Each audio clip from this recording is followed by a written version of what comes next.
A tutti voi buona giornata, bentrovati a questo nuovo appuntamento con l'informazione di Telefriuli. In primo piano ancora il tema della siccità che interessa la nostra regione e altre in Italia. Il Friuli Venezia Giulia ha presentato le sue proposte, ora si attende il decreto del governo con le misure di contrasto alla scarsità d'acqua e di potenziamento e adeguamento delle infrastrutture idriche. La bozza del documento che è stato annunciato dal Premier Draghi prevede anche la figura del commissario straordinario. C'è attesa anche nel nostro territorio per il decreto del governo annunciato dal Premier Mario Draghi con il via libera ai piani di emergenza contro la siccità presentati da 6 regioni: Friuli Venezia Giulia, Piemonte, Lombardia, Veneto, Emilia Romagna e Lazio. In queste aree d'Italia, fa sapere Coldiretti, si producono il 79% del grano tenero per fare il pane, il 90% del mais per l'alimentazione degli animali e si allevano il 69% delle mucche e l'88% dei maiali. La bozza del decreto allo studio del governo prevede la figura del commissario straordinario per il contrasto e la prevenzione della siccità. Dovrebbe essere chiamato ad individuare, in sinergia con i ministeri delle infrastrutture, transizione ecologica e politiche agricole e con le regioni, gli obiettivi correlati alla necessità di garantire una sufficiente risorsa idrica anche nei periodi di siccità. Si tratterà poi di programmare e realizzare interventi per la mitigazione dei danni connessi alla siccità e potenziare e adeguare le strutture idriche, opere di contrasto che sono state presentate anche dalla nostra regione. Coldiretti segnala come il dimezzamento delle piogge nel 2022 abbia avuto un impatto devastante sulle produzioni nazionali, che fanno segnare cali del 45% per il mais e i foraggi che servono all'alimentazione degli animali, del 20% del latte nelle stalle con le mucche stressate dal caldo afoso, del 30% per il frumento duro per la pasta nelle regioni del sud. Le produzioni di frumento tenero sarebbero in calo di oltre un quinto, quelle della frutta del 15%. Visto il periodo di siccità, è questo il momento di effettuare manutenzione e sghiaiamento dei fiumi, anche per non trovarsi impreparati quando arriveranno le piogge torrenziali. A lanciare l'appello è l'associazione ambientalista Acqua. Manutenzione e pulizia dei fiumi. Mentre la siccità morde e i corsi d'acqua sono in secca, e questa è la priorità secondo l'associazione ambientalista Acqua, che pone l'accento su questo problema rimandato per troppo tempo. Perché non approfittarne? Perché purtroppo mancano i piani di manutenzione e questo è grave, perché c'è il momento ora, è la necessità che manca l'acqua, i fiumi sono quasi in secca e quindi fare la manutenzione è davvero importante. C'è una grande necessità di togliere la ghiaia dai fiumi, ovviamente con un piano di manutenzione, perché non si può andare a scavare nei terreni agricoli per togliere la ghiaia. Secondo Bortolussi, il rischio inoltre è che quando arriveranno le bombe d'acqua si vada incontro a nuove emergenze proprio a causa della scarsa manutenzione dei fiumi.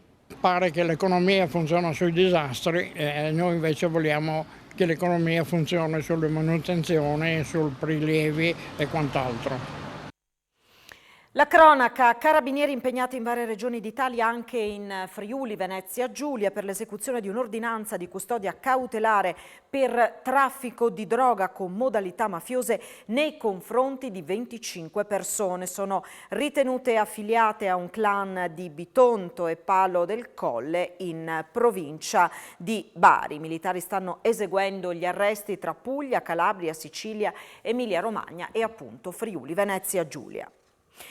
Il bilancio provvisorio della tragedia avvenuta sul ghiacciaio della Marmolada di ieri parla di 6 morti accertati e 8 feriti. All'appello mancherebbero però circa 30 persone. I componenti delle cordate che si trovavano ad alta quota, poco sotto al punto dove si è creato il distacco che ha generato la valanga di ghiaccio, detriti e roccia. Una valanga scesa alla velocità di 300 km/h. Non è chiaro al momento quanti di questi alpinisti siano effettivamente effettivamente dispersi. Le verifiche sono ancora in corso, intanto tutti i corpi delle vittime sono stati accolti al Palaghiaccio di Canazei, dove è stata allestita la camera ardente, dove questa mattina è iniziato il doloroso rito del riconoscimento da parte dei familiari.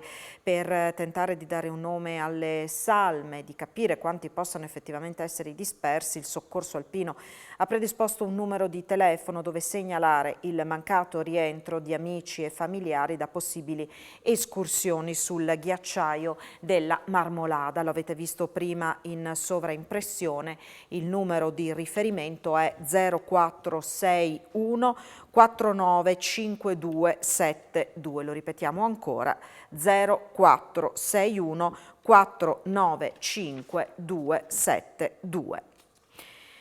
La pagina politica, doppietta leghista, i vertici della classifica dei presidenti di regione più amati. Massimiliano Fedriga è il secondo governatore più apprezzato dietro a Luca Zaia. Il dato emerge dal sondaggio realizzato dalla Noto per il Sole 24 Ore di oggi. Secondo a 2 punti percentuali dal collega del Veneto Luca Zaia, Massimiliano Fedriga nella classifica della Noto Sondaggi per il Sole 24 Ore su consesso di sindaci e governatori guadagna una posizione superando il collega dell'Emilia Romagna Stefano Bonaccini che raccoglie il 65% del gradimento.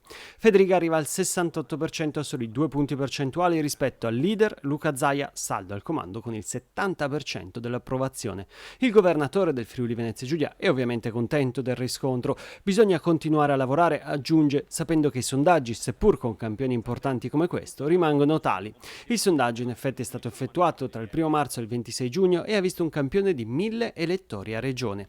Fedriga è secondo in classifica anche per quanto riguarda la percentuale di aumento del consenso tra i cittadini, è cresciuto del 10,9% rispetto al giorno delle elezioni.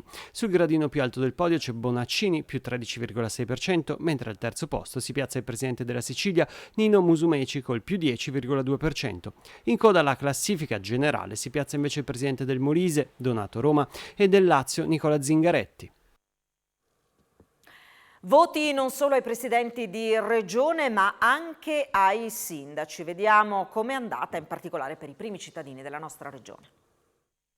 Alessandro Ciriani vince la classifica dei sindaci di capoluogo di provincia più apprezzati per quanto riguarda il Friuli Venezia Giulia.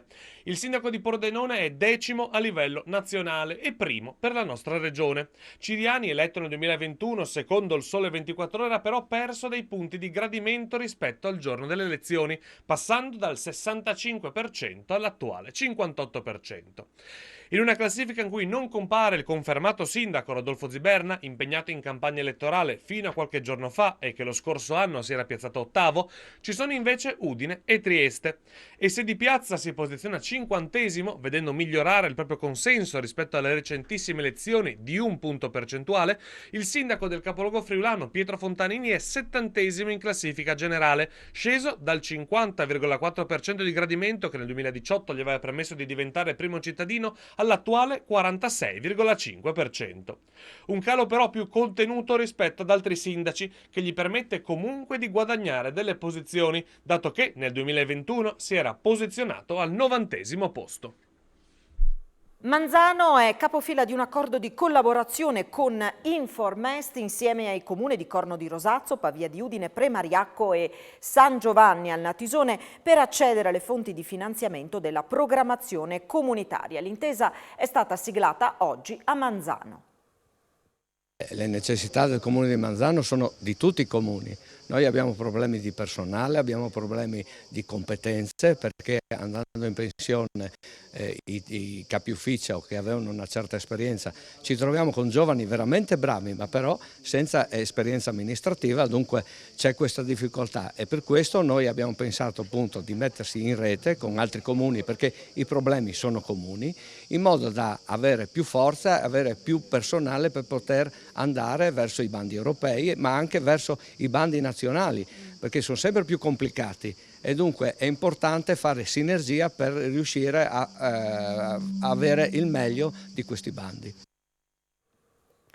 Con il Giova Beach Party, Lignano Sabbiadoro si è confermata capitale della musica a poche ore dal concerto che è terminato nella notte. Questa mattina tecnici e operai hanno iniziato a smontare il mega veliero allestito sulla spiaggia. A Lignano si smonta il mega villaggio che nel fine settimana ha ospitato le prime due date del Giova Beach Party 2022.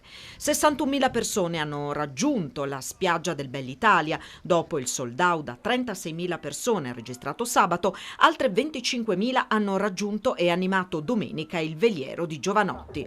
Nonostante la folla, le due date non hanno registrato intoppi o disagi, se non alcune fisiologiche code all'ingresso alla spiaggia o per il ritiro dei token. Un doppio appuntamento importante che ha creato indotto da capogiro e che conferma Lignano Sabbiadoro come meta ideale per i grandi live e le date zero di artisti nazionali e internazionali.